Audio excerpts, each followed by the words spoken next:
Welcome to the Box Score Sports Podcast.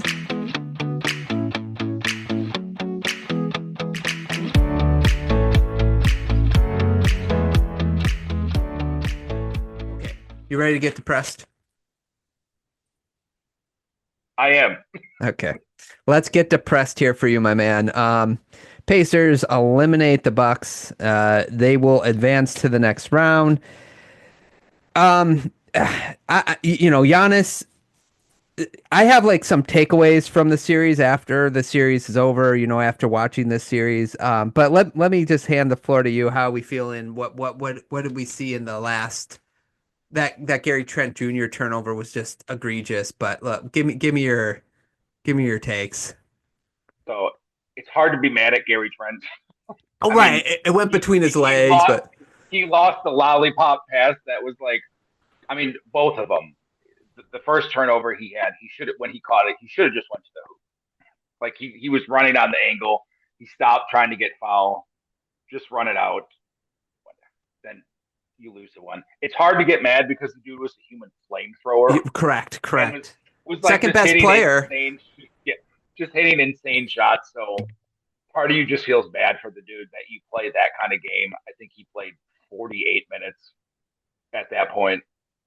He got kicked. He got his own guy ran into his leg. Like he's limping at part of the games. Like two terrible mistakes. It's hard to be mad. But first of all, Doc Rivers is a moron.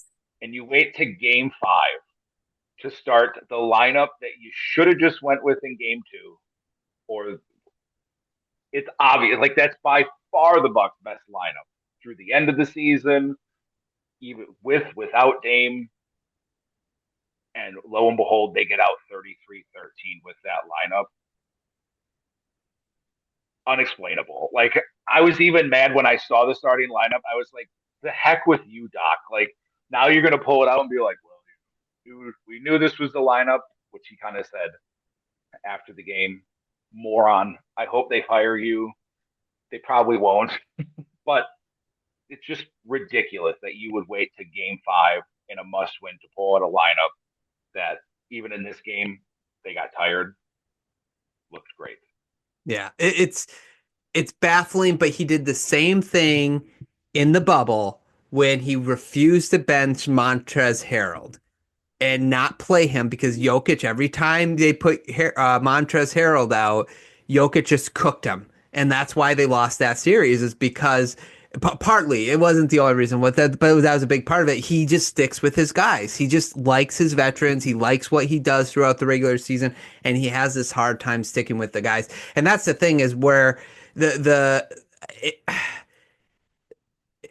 I don't understand why coaches, like Bud had the same problem of adjusting. Like, why do coaches not adjust quicker? Like, that's what makes coaching so, like, these coaches stand out as different, is like you got to adjust to the circumstances that you have before you. But like Doc Rivers, Bud was like this. There's other coaches.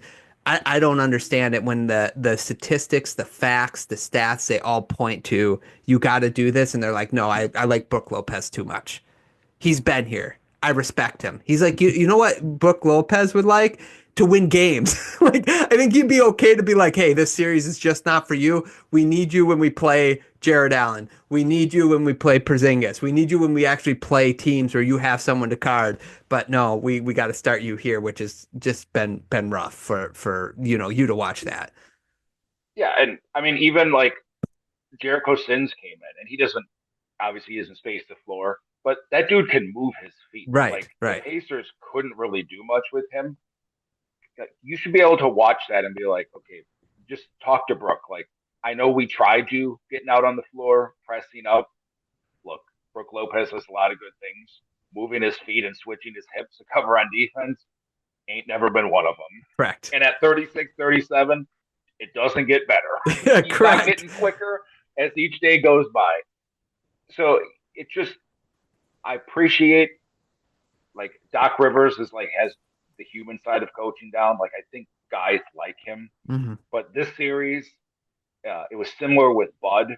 But like, you watch this series and it's like the Bucks are like unprepared. So you watch the Pistons game. Like, the Pistons seem prepared for what the Knicks are going to do. the Knicks try to throw something at them, the Pistons have a plan. Now there's errors in the game, right? Like you get in rotation, you're going to have mix-ups. But from game one of this series, which they've played the Pacers what like 20 times in the last Correct. 2 years. Yes. Yeah. The Pacers what 5, 9, yeah, 18 times, right? I think the last 2 seasons. You know what the Pacers are going to do. You know all the sets they're going to run. But even like at the end of this game, like Giannis twice, like I don't know how you let Halliburton go right at Yeah. the end of the game. Right. Literally just shade him left at the end of the game. If he's going to hit a step back corner three over you, more power to him. They just don't seem prepared. And that's what's frustrating is like Doc has been around for a while and the Pacers run these actions. End of game 2, the Bucks get within 2. You leave Siakam wide open. Like I don't know how it happens, but they don't seem prepared, and it's frustrating. And then you get to this game where they look prepared, and minus a couple egregious errors that not all of those are coaching.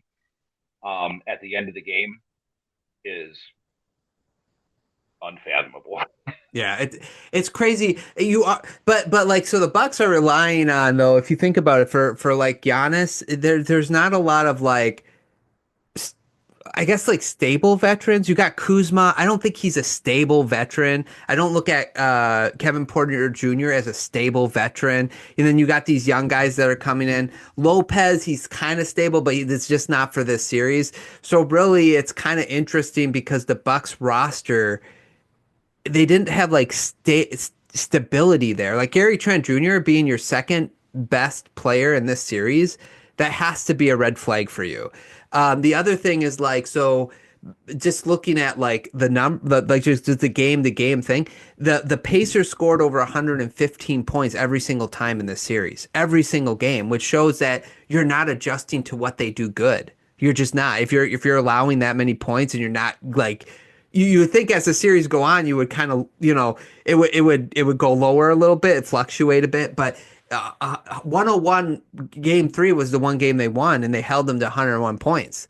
So where's like the defense isn't there. So like I don't know. It's frustrating. It's got to be frustrating to watch because some of these things, as the series go on, you should pick up on, adjust, and make it more difficult for them to score the basketball. And it's not something that the Bucks did throughout this series. Yep, and you make the Prince adjustment too late, but you keep Lopez, and then you finally make the Lopez one. TJ McConnell is killing you. You finally go to the spacing lineup, and like a simple fix if you want some size and defense, put Andre Jackson on, what's his name? Little white dude that scored 20. Their backup point guard. But McConnell, right? Put the 6'8" guy on him that can move. I don't know. Give it a few minutes. Ryan Rollins doesn't play at all in a game where you need guard play. But I think all that incriminating aside, you just watch Gary Trent and AJ Green in the series for the most part look awesome. They didn't start all year. He kept starting Taurean Prince over these guys all season. So that alone in Giannis is amazing. Like he was totally gassed at the end. It's always kind of been his week. I think he airballed like a mid-ranger towards the end of the fourth quarter. And as he was doing his dribble thing, I was like, please don't shoot it. When he's gassed, he's way short. Even his free throws, which he did good. He missed the one. But when he's gassed, the last thing I want to do is take a jump shot because that bad boy is going to be 2 feet short. But it's just frustrating and depressing that, again, you just wasted a year when, look, they weren't winning the championship this year anyhow. I get it. But I think you could probably get a couple games off the Cavs if you just do some of these basic things. But alas, it's over. Yeah.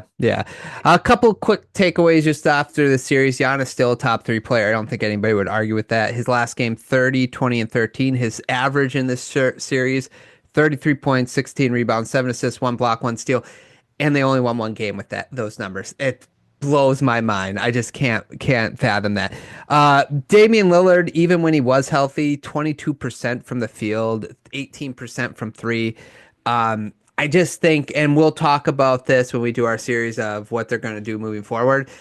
I Bucks are in trouble. Bucks are in trouble next year and maybe even the year after that. So I'm kind of when we get into the Bucks, I'm kind of interested to see what you want them to do moving forward. I don't want to spoil it right now, but there's a lot of avenues they could take, and unfortunately for the Bucks, it just doesn't look good moving forward. Uh, I got up for part of this game just because they were playing good, and part of it was like stick it to Doc to finally do this, and the guys are coming through. But when Dame got hurt Tuesday, like I literally didn't. I think the Bucks got it to 7 at one time. Literally didn't cheer because as soon as that Achilles popped, it's over. Uh-huh. I mean, I talked. I believe when we did our season preview, I said if they go out in the first round, one or both of them is gone after this year. And losing in the first round, if Dame is healthy, you can talk yourself into we can at least trade Dame. We can even flip him for Kevin Durant. Like just move him somewhere for another old guy and like maybe kick the can. But he's out. He's probably out most of next year, if not all of next year. Correct. Yeah. I was texting my friend. If Giannis really wants to win, if he really deep down in his heart wants another title, then last night was his last game as a Buck. Yeah. If he really wants to win, that's it. If he feels like I think the only thing he mentioned it a little in his press conference. If he really feels like he owes it to Dame to wait for him to come back, and you can talk yourself into be 42-42 next year, be like the Pistons of this year, and maybe be frisky, not trade your picks, and then you have 31, 32, and 33 you could trade next offseason and try. I That's just it. I just think Dame's Otherwise, done.